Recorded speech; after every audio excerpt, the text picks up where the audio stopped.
महाराष्ट्रामध्ये स्वतःचा उद्योग सुरू करायचा आहे आणि त्यासाठी जागा शोधताय. हे काम पूर्वी खरंच खूप किचकट होतं.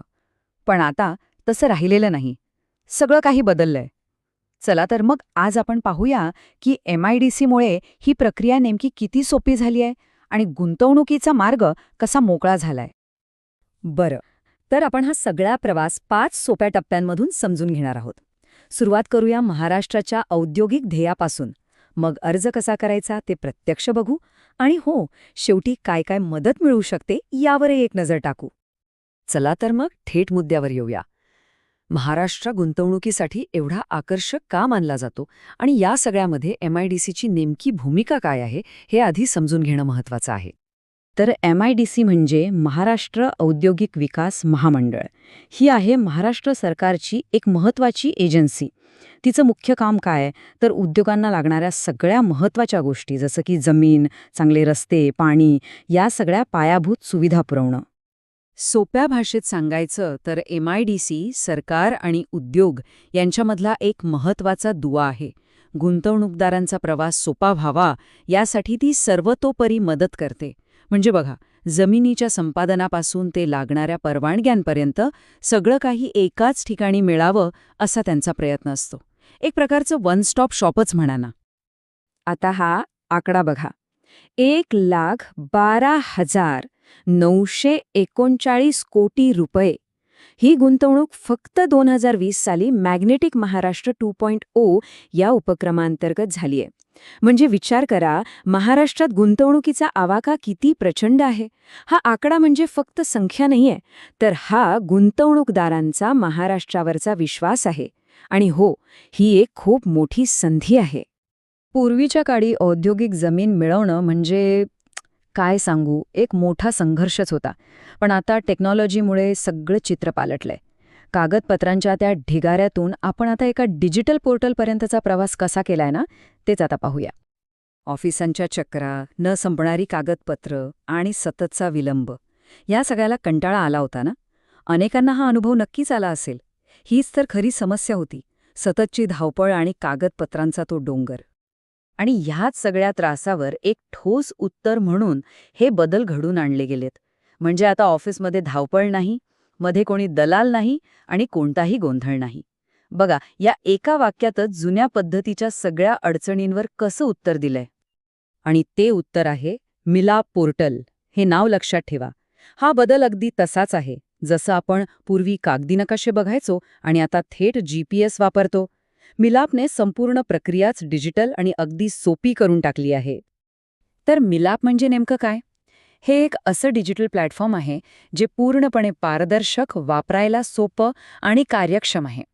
म्हणजे एकाच ठिकाणी अर्ज करा, ऑनलाईन पेमेंट करा आणि आपल्या अर्जाचं स्टेटस काय आहे हे सुद्धा रिअल टाईममध्ये तपासा.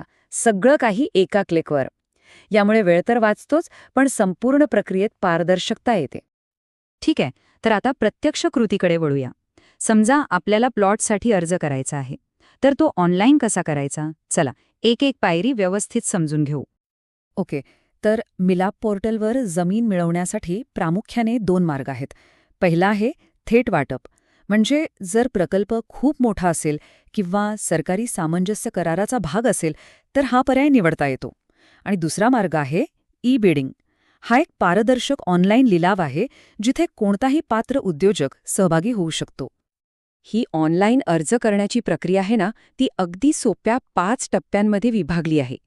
प्रोफाईल सेटअप, जमिनीची गरज काय आहे ते सांगणं, प्रकल्पाचा तपशील देणं, कागदपत्र अपलोड करणं आणि शेवटी फी भरणं. पाहिलं, सगळं किती सरळ आणि सोपं आहे. चला, पहिली पायरी बघूया. ही तर सगळ्यात सोपी आहे. आपण रजिस्ट्रेशन करताना जी माहिती भरलेली असते ना, ती इथे आपोआप येते. म्हणजे पुन्हा सगळं टाईप करत बसायची गरजच नाही. किती वेळ वाचतो बघा. आता दुसरी पायरी. इथे आपल्याला जमिनीची नक्की गरज काय आहे ते सांगायचं आहे. म्हणजे कोणता जिल्हा हवा, कोणतं औद्योगिक क्षेत्र आणि त्यातला कोणता विशिष्ट प्लॉट पाहिजे हे सगळं निवडता येतं. इंटरफेस खूप सोपा आहे. तिसऱ्या टप्प्यात येतो प्रकल्पाचा तपशील. इथे आपल्या प्रोजेक्टबद्दलची माहिती द्यायची आहे. म्हणजे कोणती उत्पादनं बनवणार, फायनान्सची व्यवस्था कशी आहे, एकूण गुंतवणूक किती असणार आहे वगैरे. चौथा टप्पा आहे डॉक्युमेंट अपलोडचा. इथे आपल्या प्रकल्पाची महत्त्वाची कागदपत्र अपलोड करायची आहेत, जसं की DPR म्हणजे सविस्तर प्रकल्प अहवाल आणि पॅन कार्ड. आणि सगळ्यात चांगली गोष्ट म्हणजे कोणती कागदपत्र द्यायची आहेत याची एक स्पष्ट चेकलिस्टच तिथे दिलेली आहे. त्यामुळे काही विसरण्याचा किंवा गोंधळ होण्याचा प्रश्नच येत नाही. आणि मग येतो शेवटचा 5वा टप्पा, पेमेंट. ऑनलाईन पोर्टलवरूनच सुरक्षितपणे प्रक्रिया शुल्क भरायचं आणि आपलं काम झालं. आपला अर्ज सबमिट होतो. पाहिलं किती सोपी आणि सरळ प्रक्रिया आहे? बरं, प्लॉट मिळवण्याची प्रक्रिया तर सोपी झाली. पण गोष्ट फक्त इथपर्यंतच मर्यादित नाही.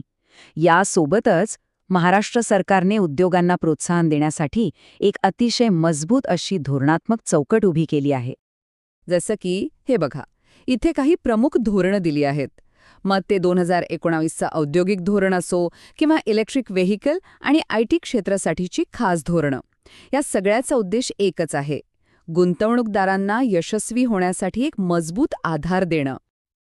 पण थांबा, गोष्ट इथेच संपत नाही. अर्ज प्रक्रिया आणि सरकारी धोरणं तर आहेतच, पण याच्याही पलीकडे जाऊन MIDC गुंतवणूकदारांच्या प्रवासात एक भागीदार म्हणून त्यांच्यासोबत उभी राहते. याचा अर्थ अगदी स्पष्ट आहे. एकदा भूखंड मिळाला की MIDC आपली साथ सोडत नाही, उलट तिथून खरी भागीदारी सुरू होते. पुढे येणाऱ्या कोणत्याही प्रश्नांसाठी किंवा अडचणींसाठी एक डेडिकेटेड सपोर्ट सिस्टीम तयार आहे. आणि ही मदत मिळवणं सुद्धा खूप सोपं आहे. एक टोल फ्री नंबर आहे, ईमेल ID आहे. इतकंच नाही तर गरज पडल्यास थेट महाव्यवस्थापकांशीही संपर्क साधता येतो. प्रत्येक स्तरावर मदतीची ही सोय गुंतवणूकदारांना एक मोठा विश्वास देते, नाही का?